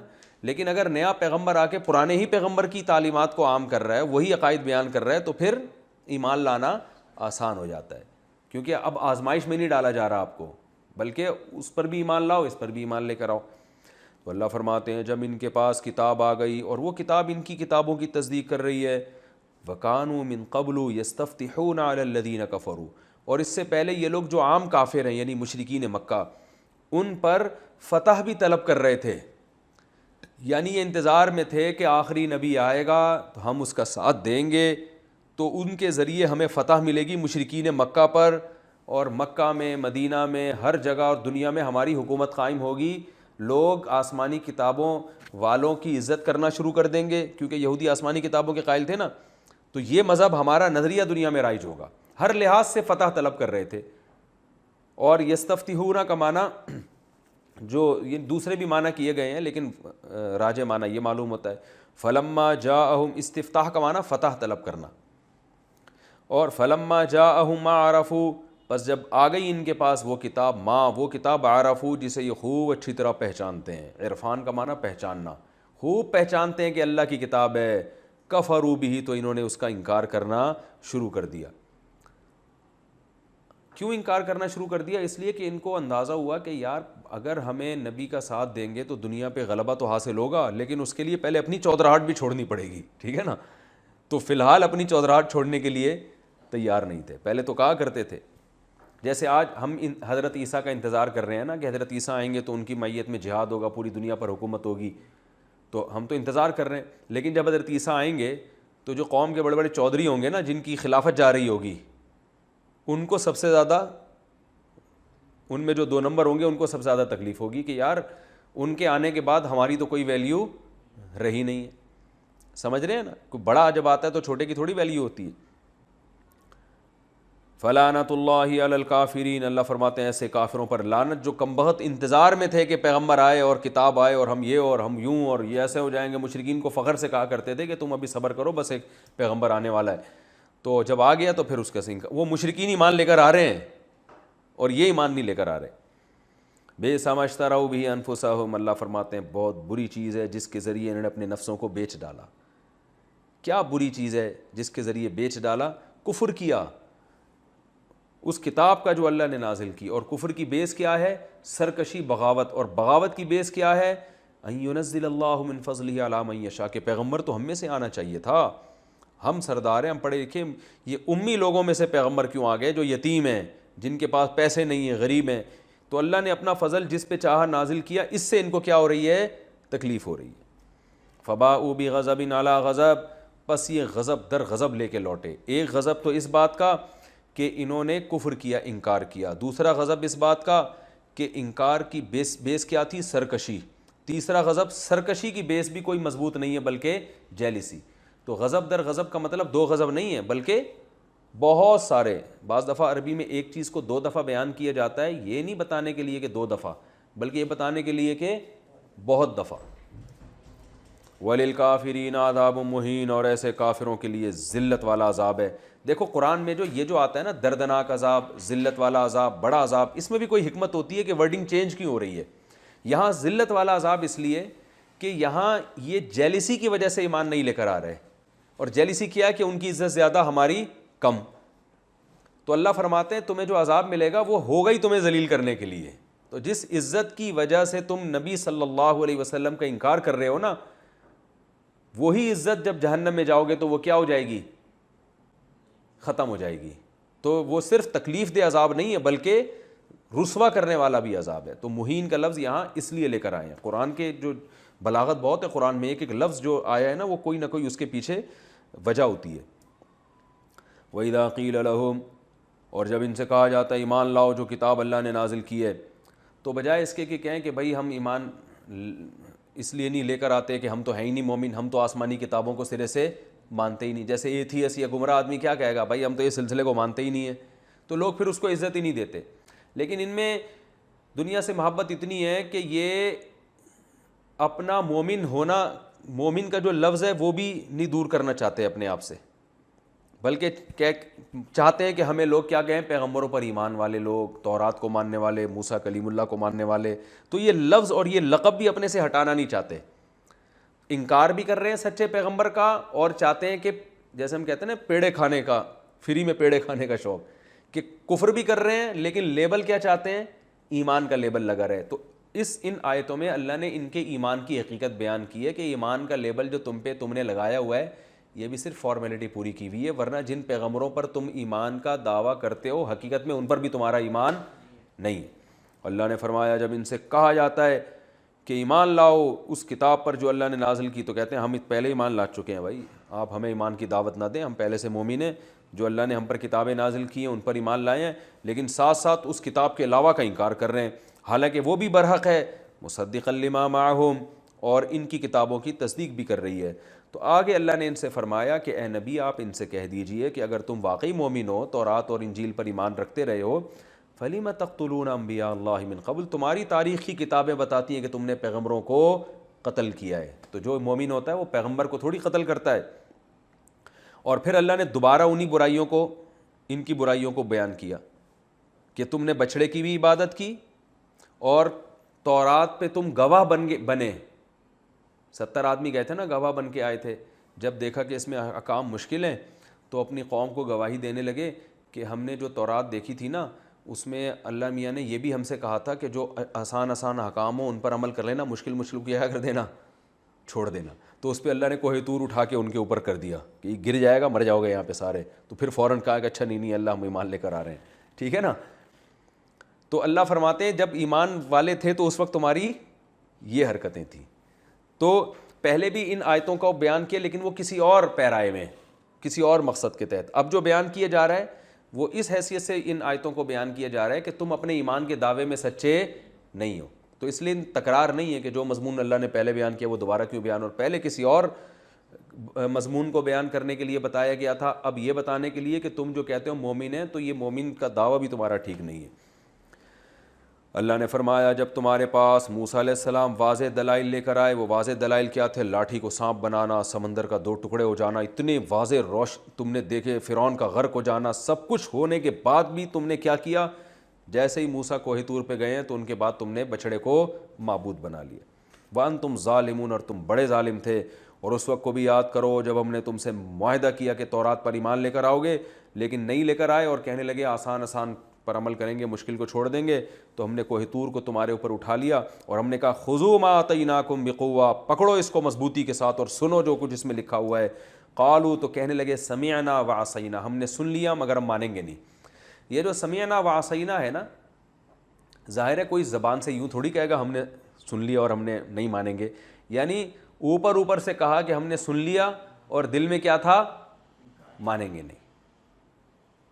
دل میں یہی تھا کہ ڈنڈی مارنے کا جہاں موقع ملے گا صحیح ہے نا، اللہ بچائے۔ لیکن سارے ایسے نہیں تھے، یاد رکھو قرآن میں جگہ جگہ اہل یہود میں جو اچھے لوگ تھے ان کی تعریف بھی ہے، بہت سے ان میں اچھے تھے جن کی نسل میں آگے پیغمبر پیدا ہوئے ہیں۔ داؤد علیہ السلام بھی تو بنی اسرائیل میں ہی تھے نا، تو وہ تو بہت اچھے تھے۔ جالوت کے خلاف جو لڑنے والے تھے وہ بھی تو بنی اسرائیل میں تھے نا، تو سارے خراب نہیں تھے, میجورٹی کی بات ہو رہی ہے. تو اللہ فرماتے ہیں کہ مان لیا, لیکن عمل سے کیا ثابت کیا؟ یا تو عصینا کا یہ مطلب ہے کہ دل میں کہنے لگے ہم نہیں مانیں گے, یا یہ کہ زبان سے کہا سن لیا مگر عمل جو تم نے کیا اس سے بزبان حال تم نے یہ بتایا کہ ہم عمل نہیں کریں گے. تو اس میں صحابہ کی بھی فضیلت ثابت ہوتی ہے اس آیت میں. وہ ایسے کہ سورہ بقرہ کی آخری آیات میں اللہ نے جو صحابہ کا بیان کیا نا, قالوا سمعنا واطعنا غفرانک ربنا والیک المصیر, کہ یہ کہتے ہیں اللہ ہم نے سن لیا اور ہم کیا کریں گے؟ اطاعت کریں گے. تو اللہ فرماتے ہیں, یہ کہاں چلا گیا؟ اچھا, خذوا ما آتیناکم بقوۃ واسمعوا قالوا سمعنا وعصینا واشربوا فی قلوبہم العجل بکفرہم, اور ان کے کفر کی وجہ سے ان کے دلوں میں بچھڑے کی محبت ڈال دی گئی. پہلے سے حرکتیں ٹھیک نہیں تھی جس کی وجہ سے بچھڑے کی محبت ان کے دل میں پیدا ہو گئی. اور یہ تو اس آیت سے بھی پتہ چلتا ہے کہ انسان جب بدعمالیاں کرتا ہے تو بدعمالیوں کی وجہ سے مزید بدعمالیوں کی محبت پیدا ہو جاتی ہے. تو وہ کچھ ایسے پہلے کام کیے تھے جن کی وجہ سے کفر کرنا ان کے لیے آسان ہو گیا.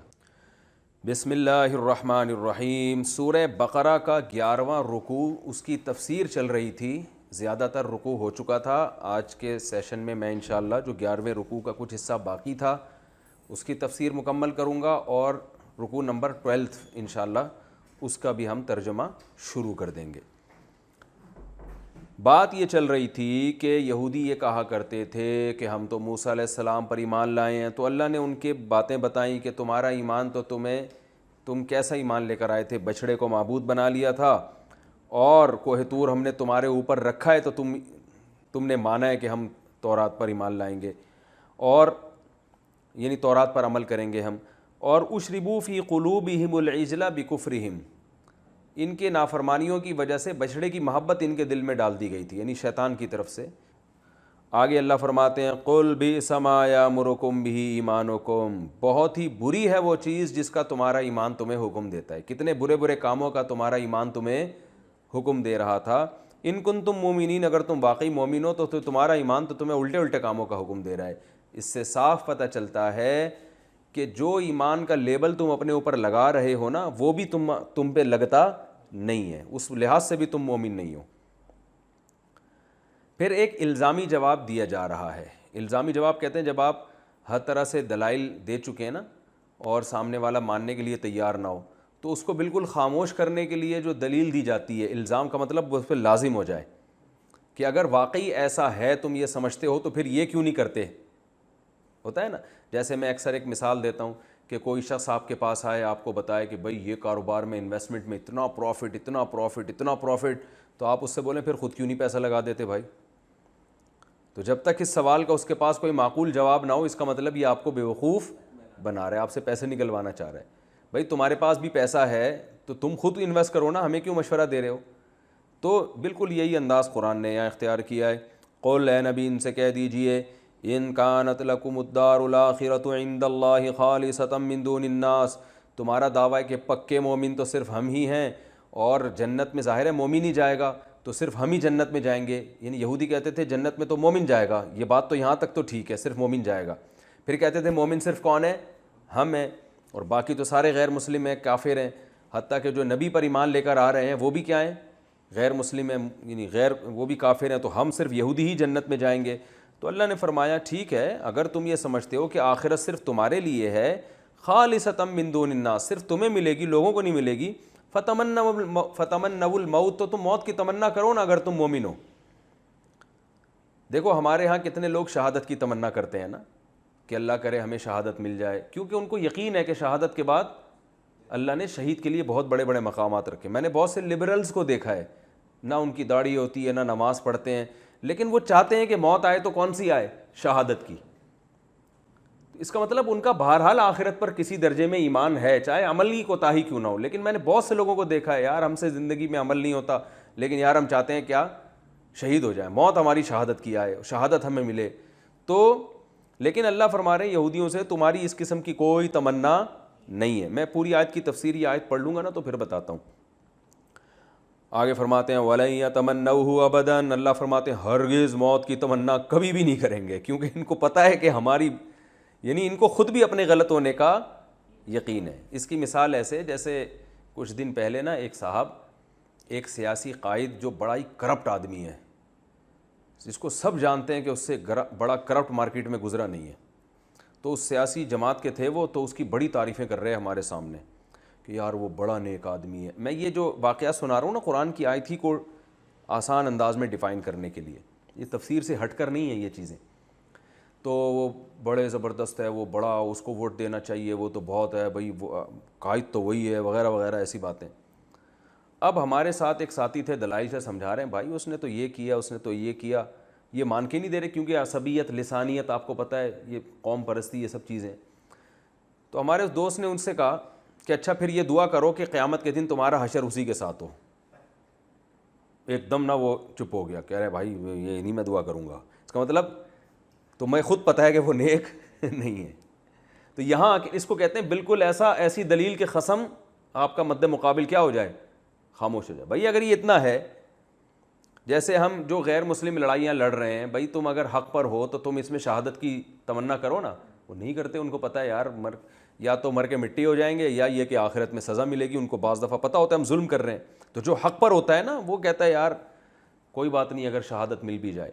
تو اللہ فرماتے ہیں وَلَن يَتَمَنَّوْهُ أَبَدًا، یہ ہرگز موت کی تمنا نہیں کریں گے. اور تمنا نہ کرنا بعض دفعہ طبعی خوف کی وجہ سے بھی ہوتا ہے، یہ بھی ایک اشکال کا جواب ہے. ممکن ہے آپ کو کوئی نیک آدمی ملے مگر موت سے بہت زیادہ ڈرتا ہو وہ، اور شہادت کی تمنا بھی نہ رکھتا ہو. تو وہ اس لیے نہیں کہ اس کا کانسیپٹ ٹھیک نہیں ہے، بلکہ اس لیے کہ دل اس کا کمزور ہے. دل کی کمزوری کی وجہ سے بھی بعض دفعہ انسان موت سے بہت زیادہ ڈرتا ہے. تو یہ والا ڈر یہ تقویٰ کے منافی نہیں ہے، یہ تو کسی میں بھی ہو سکتا ہے. حضرت مولانا اشرف علی تھانوی نے لکھا ہم نے بعض بڑے بڑے بزرگوں کو موت سے ڈرتے ہوئے دیکھا ہے، اس لیے کہ وہ دل ان کا کمزور تھا، حالانکہ وہ بزرگ تھے. یہ تو ایک طبعی چیز ہے نا. اس کی میں ایک آسان مثال سمجھاتا ہوں آپ کو. دیکھو آپ کو پتہ ہے کہ ڈاکٹر انجیکشن لگائے گا تو میرا یہ بخار بالکل ٹھیک ہو جائے گا، اور جیسے ملیریا کسی کو انتہائی درجے کا پہنچا ہوا ہو نا، تو ملیریا کا ایک کورس ہے، انجیکشن لگتے ہیں، اور اس انجیکشن کے بعد یقینی طور پر الحمدللہ شفا مل جاتی ہے. ڈاکٹر بھی بتاتے ہیں اور ہم نے بھی جس کو دیکھا ہے وہ کورس کمپلیٹ ہوتا ہے تو وہ بندہ ٹھیک ہو جاتا ہے. اب آپ کو پتہ ہے کہ یار میرے یہ ٹیکہ لگے گا تو میں بالکل فٹ فاٹ ہو جاؤں گا، تو اسی وجہ سے لوگ وہ ٹیبلٹ بھی کھا لیتے ہیں. اور اگر ڈاکٹر کہے کہ بھائی آپ کو انجیکشن ہی لگے گا، اب اتنا خطرناک ہو چکا ہے کہ اب انجیکشن کے بغیر آپ کو فائدہ نہیں ہوگا، تو لوگ انجیکشن بھی لگواتے ہیں. تو دل سے راضی ہوتے ہیں نا اس پہ، کیونکہ ان کو پتہ ہے یار اس کے بعد ہم کیا ہو جائیں گے ٹھیک. لیکن کمزور دل آدمی اس کے باوجود چیخیں مار رہا ہوگا، اور ہو سکتا ہے جب آپ اس کو ڈاکٹر کے پاس لے کر جائیں نا انجیکشن کے لیے وہ بھاگ جائے وہاں سے. تو یہ بھاگنا اس لیے نہیں ہے کہ اس کو یقین نہیں ہے کہ شفا ملے گی یا وہ ملیریا سے محبت کرتا ہے، یہ بھاگنا ایک طبعی خوف ہے کہ یار ٹیکہ لگنے کی تکلیف میں برداشت نہیں کر سکتا. تو اگر کسی کو شہادت کی تمنا اس بیس پہ نہیں ہے کہ اس کو پتہ ہے بھائی شہادت میں پہلے بم گرے گا، چیتڑے اڑیں گے، اس کے بعد شہادت ملے گی، یا کوئی بندہ سامنے بندوق لے کے کھڑا ہوگا، ادھر لگے گی، پھر تڑپے گا، پھر ہوگا، پھر ملے گی. ایسے وہ ایک مولوی صاحب جو ہے نا حلوے بہت کھایا کرتے تھے، اور وہ حلوے مانڈے والے بدعتی مولوی تھے، تو شہادت کی دعائیں کرتے تھے. تو کسی نے کہا حضرت شہادت کی آپ دعائیں تو کرتے ہیں، اس کے لیے تو میدان جنگ میں جانا پڑتا ہے، کوئی حلوے میں تھوڑی بم رکھ کے دے گا آپ کو ٹھیک ہے نا، آپ چاہتے ہیں کوئی حلوے میں بم رکھ کے دے اور آپ شہید ہو جائیں. تو شہادت سے پہلے کے بھی تو پروسیس ہیں. پھر موت سے طبعی طور پر ہر انسان کو ویسے ہی ایک نفرت ہوتی ہے، تو یہ بھی تقویٰ کے خلاف نہیں ہے طبعی طور پر، کیونکہ خطرناک چیز ہے نا موت. آپ دیکھیں کیسے جو ہے نا، مجھے یاد ہے ہم بچپن میں جو ہے نا بہت زیادہ وہ ہم شہادت بھئی ہمیں شہادت، ہم نے اتنے فضائل سنے تھے، شہادت کی بہت تمنا کرتے تھے، اب بھی الحمدللہ دل میں تمنا ہے. لیکن ایک دفعہ کیا ہوا، کسی عالم کی قتل ہو گئے نا، شہید ہو گئے وہ. ان کی جب میت آئی نا، تو کئی سال پرانی بات ہے، میں نے جب ان کو دیکھا نا تو میں نے کہا بھائی یہ ایسا ہوتا ہے، ٹھیک ہے نا، کیونکہ میت کو دیکھ کے انسان کو بہرحال ایک وحشت ہوتی ہے. تو یہ طبعی نفرت ہے موت سے، یہ بری چیز نہیں ہے بلکہ یہ نیچرل ہے. تو جن کے دل مضبوط بہت زیادہ ہوتے ہیں ان کو یہ ڈر نہیں ہوتا. تو یہ دل کی کمزوری یا مضبوطی یہ تو گاڈ گفٹڈ ہے نا. تبھی حدیث میں آتا ہے جو بزدل آدمی ہے نا اس کو جہاد میں دگنا ثواب ملتا ہے، کیونکہ وہ اپنی نیچر کے اگینسٹ چل رہا ہوتا ہے. بہادر کو ثواب ملے گا پورا، اور بزدل کو اس سے ڈبل ثواب ملے گا، کیونکہ بہادر کو تو مزہ آ رہا ہے لڑنے میں بھائی، ٹھیک ہے نا، وہ بھی ٹھیک، بہت بڑی فضیلت ہے. وہ زیادہ کام کر جائے گا، لیکن بزدل کو تو ڈر لگ رہا ہے، کانپ رہا ہے پھر بھی جا رہا ہے. تو کانپنا یہ بری چیز نہیں ہے، کیونکہ یہ کیا ہے؟ انسان کی نیچر. تو اس لیے علماء کہتے ہیں کہ محبت کی دو قسمیں ہوتی ہیں، ایک طبعی اور ایک عقلی. عقلی کا مطلب آپ کا کانسیپٹ ہی کلیئر نہ ہو. جیسے اسی طرح نفرت کی بھی دو قسمیں ہیں، ایک طبعی اور ایک عقلی. یہ لفظ یاد رہے گا نا تو انشاءاللہ بات بہت اچھی طرح سمجھ میں آئے گی. اب عقلی محبت کسے کہتے ہیں؟ جیسے آپ کو ملیریا ہوا، آپ کو پتہ ہے انجیکشن لگے گا تو میں ٹھیک ہوں گا، تو عقلی طور پر آپ کو انجیکشن لگوانے سے محبت ہے، آپ چاہتے ہو کہ لگے. لیکن کمزور دل ہو، وہ سوئی کی جو تھوڑی سی تکلیف ہوتی ہے وہ بھی برداشت نہیں ہوتی آپ سے، اس میں ڈر لگتا ہے یار ٹھوک رہا ہے، صحیح ہے نا، سوئی گھسیڑ رہا ہے، ایک ہوتا ہے خوف پیدا ہو جاتا ہے بعض لوگ کمزور دل. تو نفرت ہے طبعی، یعنی آپ کی نیچر پسند نہیں کر رہی، اس کو طبیعت پسند نہیں کر رہی. تو ہم اس کو یوں کہیں گے، اس آدمی کے دل میں ملیریا کے علاج کے لیے انجیکشن لگوانے کو یہ پسند کرتا ہے عقلی طور پر، لیکن طبعی طور پر یہ پسند نہیں کرتا. تو اس میں کوئی حرج نہیں ہے. بلکہ یہ آدمی پتہ ہے کیا چاہے گا؟ یہ چاہے گا کہ میں چاہوں نہ چاہوں کسی طرح مجھے رسیوں سے باندھ کے ڈاکٹر جلدی سے ٹھوک دے انجیکشن، کیونکہ اس کو پتہ ہے یار ٹیکہ نہیں لگوایا نا تو اور زیادہ تکلیف ہوگی. تو یہ چاہے گا یار مجھے بتائے بغیر میں سو رہا ہوں بس انجیکشن ٹھوک دو. جیسے آپ نے دیکھا ہوگا نا بعض لوگ دعا مانگتے ہیں، اللہ میں سیدھے راستے پہ چلنا چاہوں یا نہ چاہوں تو مجھے زبردستی چلا دے. تو وجہ اس کی کیا ہے کہ ان کو پتہ ہے یار گناہوں سے بچنا ضروری ہے اور اس کے بغیر جنت میں جا نہیں سکتے. اب جنت میں جانے کا شوق عقلاً تو ہے، لیکن طبی طور پر ظاہر ہے گناہ چھوڑنے پڑتے ہیں. تو وہ پھر اللہ سے یوں دعا مانگتے ہیں، اللہ میں چاہوں نہ چاہوں تو زبردستی بس مجھے چلا ہی دے، یعنی میں نہیں بھی چاہوں نا تو ادھر کو گھسیٹ لے مجھے تو یہ دعا اس کی علامت ہوتی ہے بھائی اس کے دل میں طبی طور پر تو گناہوں سے محبت ہے، مزہ آ رہا ہے گناہ کرنے میں اس لیے کر رہا ہے، لیکن عقلی طور پر یہ گناہ کو پسند نہیں کرتا. تو یہاں بھی یاد رکھیں اسی طرح بعض دفعہ انسان کو کسی سے محبت کا اللہ نے حکم دیا مگر اس کو اس سے طبعی محبت نہیں ہوتی، صرف عقلی ہوتی ہے. تو ہم مکلف کس کے ہیں؟ عقل کے. طبیعت ہمارے اختیار میں نہیں ہے. البتہ طبعی بھی محبت اگر پیدا ہو جائے تو یہ گاڈ گفٹڈ ہے.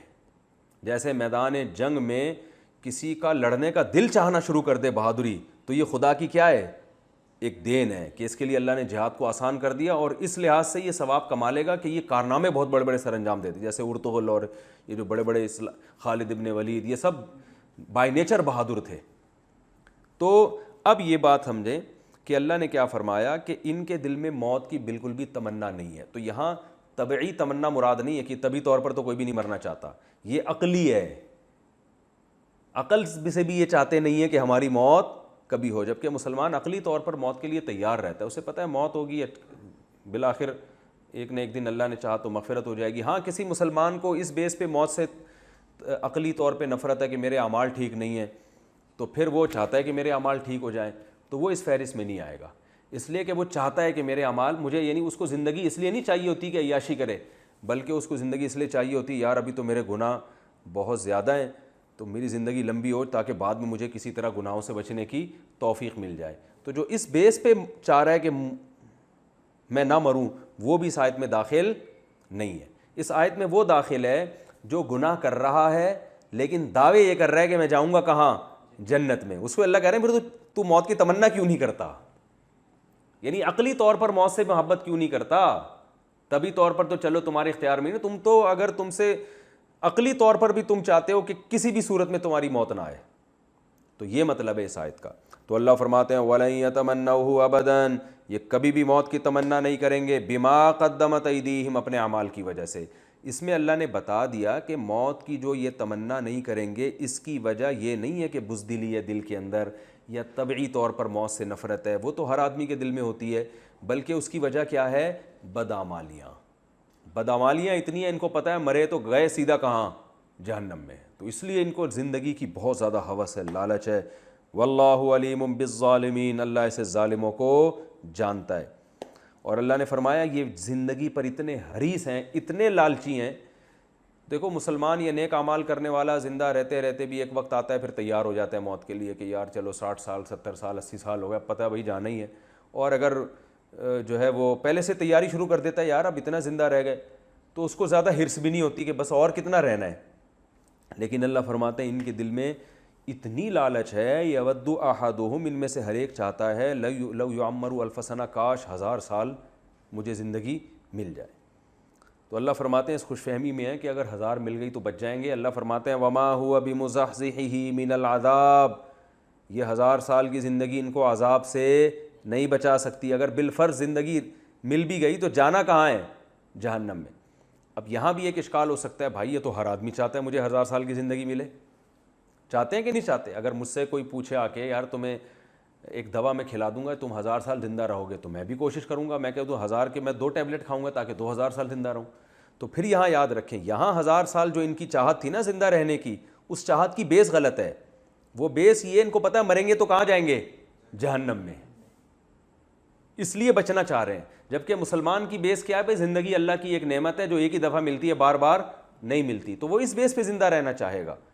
تو اس لیے قرآن کی آیتوں کے ظاہر کو کبھی نہیں لیا جاتا، بلکہ اس کے کس پیرائے میں یہ ذکر کیا جا رہا ہے اس کو دیکھا جاتا۔ تو پیرائے کیا ہے؟ بما قدمت ایدیہم، ان کے اعمال ایسے ہیں، ان اعمالوں کی وجہ سے یہ سب ان کے جذبات پیدا ہو رہے ہیں۔ تو واللہ بصیر، ہاں واللہ بصیر بما یعملون، جو کچھ یہ کر رہے ہیں اللہ ان کو جانتا ہے۔ ایک آیت رہ گئی، ومن الذین اشرکوا، فرمایا وَلَتَجِدَنَّهُمْ أَحْرَصَ النَّاسِ عَلَىٰ حَيَاتٍ، لوگوں میں یہ زندگی پر سب سے زیادہ حریص ہیں۔ دنیا میں جتنی قومیں ان میں سب سے زیادہ ان کو زندہ رہنے کا شوق ہے۔ حالانکہ جس کا آخرت پر ایمان ہو، اعمال ہو، اس کے دل میں زندگی کی ہوس زیادہ نہیں ہوتی۔ لیکن جو دوسرے غیر مسلم ہیں نا، جن کا آخرت پر ایمان نہیں ہے، جو یہ جانتے ہیں کہ مر کے مٹی ہو کے ختم ہو جائیں گے، ان سے بھی زیادہ ان کو زندہ رہنے کا شوق ہے۔ اس لیے ان کو پتہ ہے کہ ہمارا انجام آخرت میں بہت خراب ہونے والا ہے۔ تو اللہ فرماتے ہیں کہ یہ وَمِنَ الَّذِينَ أَشْرَكُوا، جو مشرکین ہیں، جو کتابوں پر ایمان نہیں رکھتے، ان سے بھی زیادہ ان کے اندر ہوس ہے۔ تو اب اللہ نے یہ پوری بات کیوں بیان کی کہ دعوے ان کے کیا ہیں کہ ہم ایمان والے ہیں، اور اعمال اس دعووں کے بالکل اگینسٹ ہیں، یعنی اس دعوے سے ان کے اعمال بالکل بھی میچ نہیں کر رہے۔ تو یہ رکوع تھا۔